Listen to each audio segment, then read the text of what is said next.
everyone, welcome back to another episode of It's Showtime with me Abhipsha, only on Rongin TV. যেখানে থাকবে entertainment world's এর বিভিন্ন খুঁটিনাটি updates, তারকাদের অনেক অজানা গল্প আর দারুণ মজার গসিপ। তাহলে চলুন শুরু করে দিই আজকের এপিসোড। আর প্রথমেই চোখ রাখবো আজকের আপডেটসে। সম্প্রতি মুক্তি পেয়ে গেছে যিশু সেনগুপ্ত, প্রসেনজিৎ চ্যাটার্জি ও শুভশ্রী গঙ্গোপাধ্যায় অভিনীত সিনেমা অভিমান, এবং তারই প্রিমিয়ার শো জাঁকজমকপূর্ণভাবে অনুষ্ঠিত হয়ে গেল কলকাতা শহরে। এই প্রিমিয়ার শোতে উপস্থিত ছিল চাঁদের হাট। অভিনেতা অভিনেত্রী ছাড়াও সিনেমার কলাকুশলীরা উপস্থিত ছিলেন এই সিনেমার প্রিমিয়ার শোতে, এবং এছাড়াও এদের পাশাপাশি উপস্থিত ছিলেন রূপঙ্কর বাগচি, কমলেশ্বর মুখোপাধ্যায়, সৌরভ দাসের মতো অভিনেতারা। সকলেই সিনেমাটি দেখে দারুণ উচ্ছ্বসিত। প্রত্যেকেই জানান নিজেদের মতামত, সিনেমাটি দেখে কার কেমন কি মনে হলো।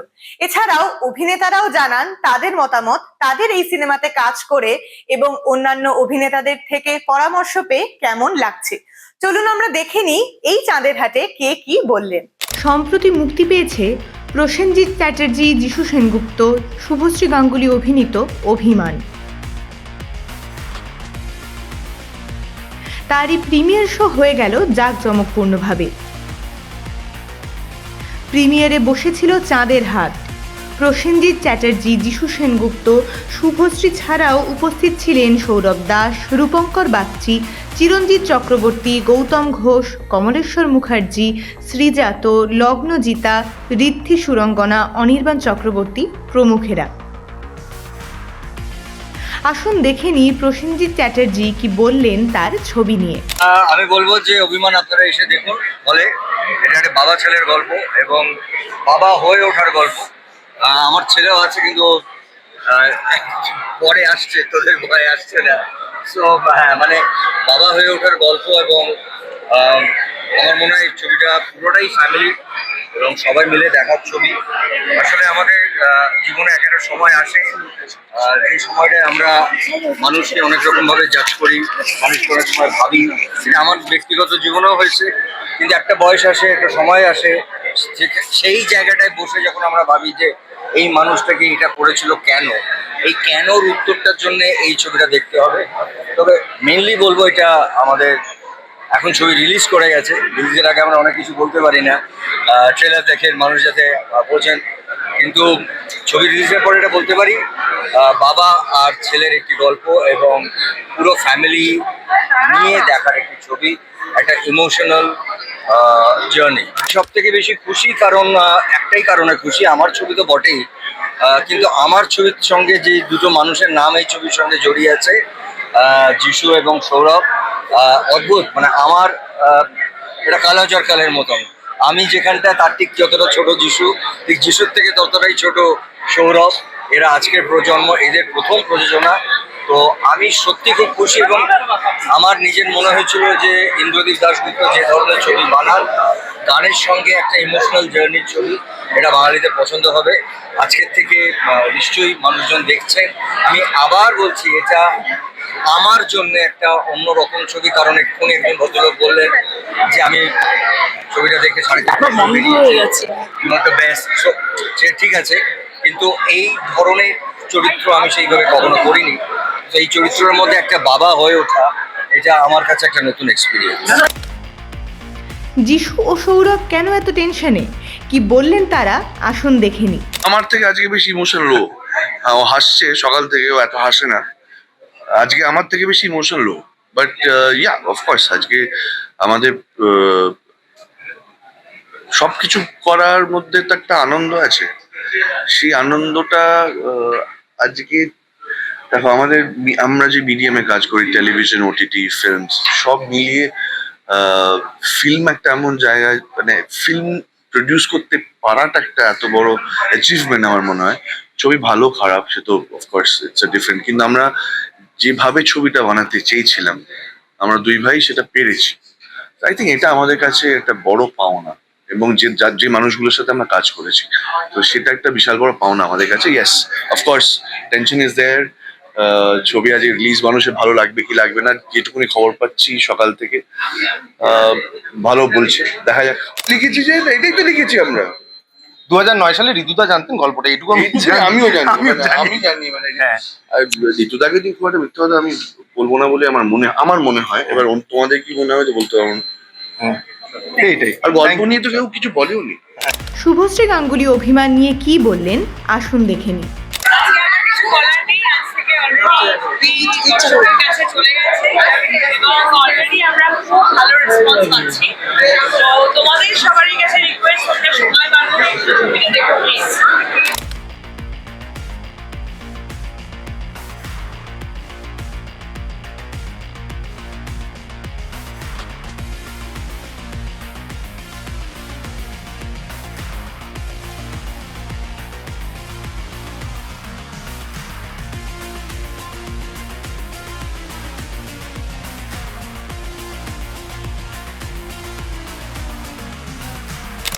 তো সেই 10 বছর আগে রাজকাহিনীতে রিজুদা ছিল, সুচিত্রা ছিল ডিরেক্টর, আইটি ছিলেন মিউজিক ডিরেক্টর, আমি গিয়েছিলাম। এখানে Suchitra music director, ID director, আমি গিয়েছি। এবং 10 বছর আগে কাজ দেওয়ার জন্য এবং 10 বছর ধরে কাজ না দেওয়ার জন্য সুচিত্রার ওপর আমি তো কম অভিমান করিনি, কিন্তু ফাইনালি সুচিত্রা দিল একটা গান এবং ছবির নাম।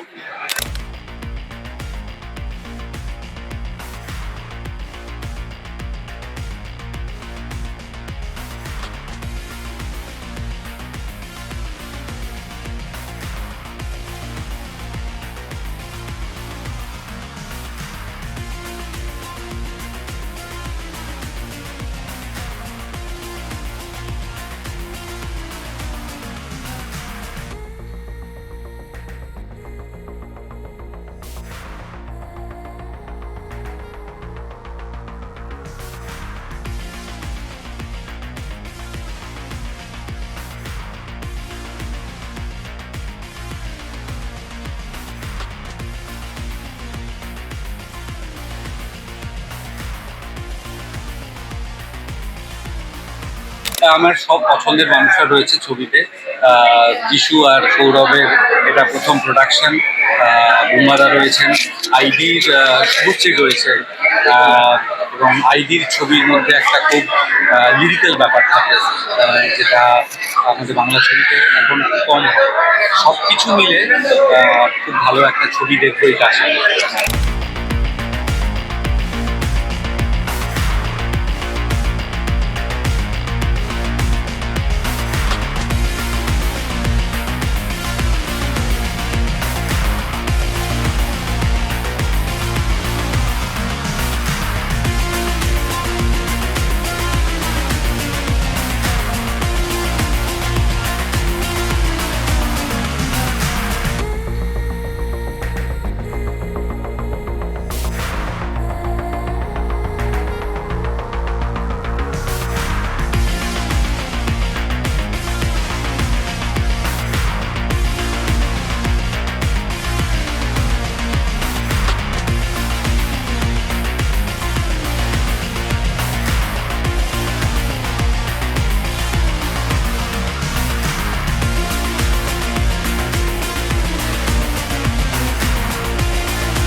বলিউডের লাভগুরু বলা হয় পরিচালক ইমতিয়াজ আলীকে। বরাবরই তিনি অসামান্য কিছু সিনেমা আমাদেরকে উপহার দিয়েছেন। তার মধ্যে যেমন রয়েছে রকস্টার, জব উই মেট, হাইওয়ের মতো সিনেমা, তেমনি লাভ আজকাল এবং আরো অনেক সিনেমা। সম্প্রতি তার মুক্তি পাওয়া সিনেমা मैं वापस आऊंगा দর্শক মহলে দারুণ রকমের সাড়া ফেলেছে। দেশভাগের উপর এই সিনেমা, নাসিরুদ্দিন স্যার অভিনয়, সব মিলিয়ে দর্শক একেবারে উত্তেজিত। তবে ইমতিয়াজ আলী জানান যে তার গল্পে প্রেমকে তিনি কখনোই প্রাধান্য দিয়ে দেখেননি, বরঞ্চ গল্পের প্রয়োজনেই বিভিন্ন রকমের প্রেম হোক বা রোম্যান্স সেই সব কিছু এসেছে। সম্প্রতি তিনি জানান যে এসব কিছু কাটিয়ে রাধা কৃষ্ণকে নিয়ে তিনি সিনেমা বানাতে বেশ উৎসাহী এবং তাই নিয়েই বেশ উত্তেজিত হয়ে পড়েছে দর্শক মহল। কারণ ইমতিয়াজ আলীর কাছ থেকে এক অন্যরকম রাধাকৃষ্ণের গল্প আমরা উপহার পাবো বলেই মনে করছেন তার সমস্ত অনুরাগীরা। বলিউডে প্রেমের গল্পের কথা উঠলেই যে কয়েকজন পরিচালকের নাম সবার আগে আসে তাদের মধ্যে অন্যতম ইমতিয়াজ আলী।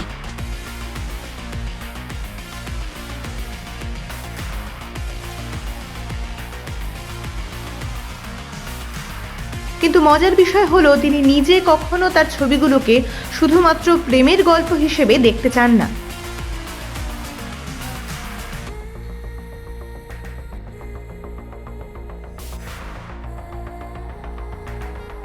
সম্প্রতি এক সাক্ষাৎকারে নিজের সিনেমা এবং ভবিষ্যৎ পরিকল্পনা নিয়ে কথা বলতে গিয়ে তিনি জানান, তার ছবিতে রোম্যান্স কখনোই জোর করে ঢোকানো হয় না। গল্পের প্রয়োজনে চরিত্রের যাত্রাপথে ভালোবাসা নিজে থেকেই চলে আসে।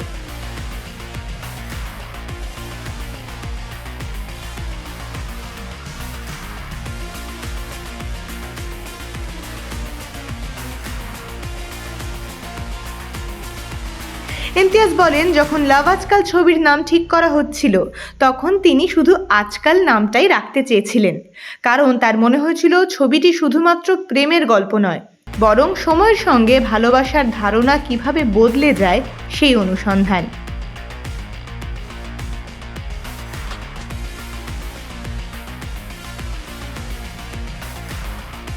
একইভাবে জব উই মেটকেও তিনি প্রথমে প্রেমের গল্প হিসাবে দেখতে চাননি।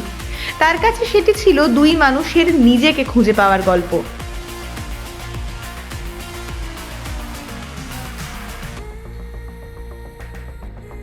কিন্তু এত প্রেমের গল্প তৈরি করার পরও ইমতিয়াজের মন রয়েছে আরো বড় এক স্বপ্নের দিকে।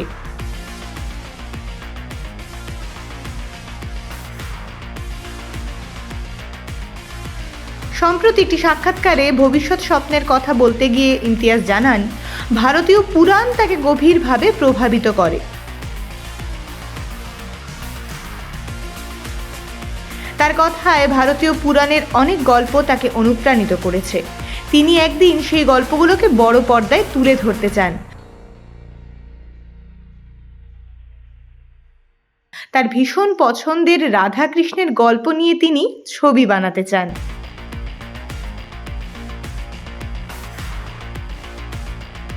এই একটি মন্তব্যেই এখন ভক্তদের মধ্যে ব্যাপক কৌতূহল তৈরি হয়েছে।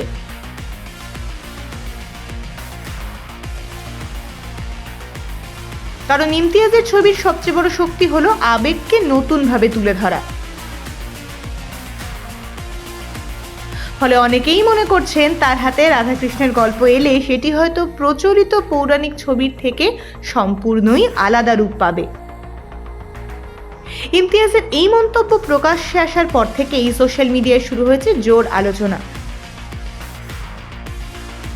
অনেকেই বলছেন একজন শিল্পীর কাছে ধর্ম নয়, গল্পই সবচেয়ে বড় বিষয়। আবার অনেক দর্শক মনে করছেন ভারতীয় সংস্কৃতি ও পুরাণের প্রতি তার এই শ্রদ্ধা বোধ সত্যিই প্রশংসনীয়। টলিউড থেকে বলিউডের পরে এবার চলে যাব হলিউডের আপডেটসে। মার্ভেল ভক্তদের জন্য রয়েছে দারুণ সুখবর।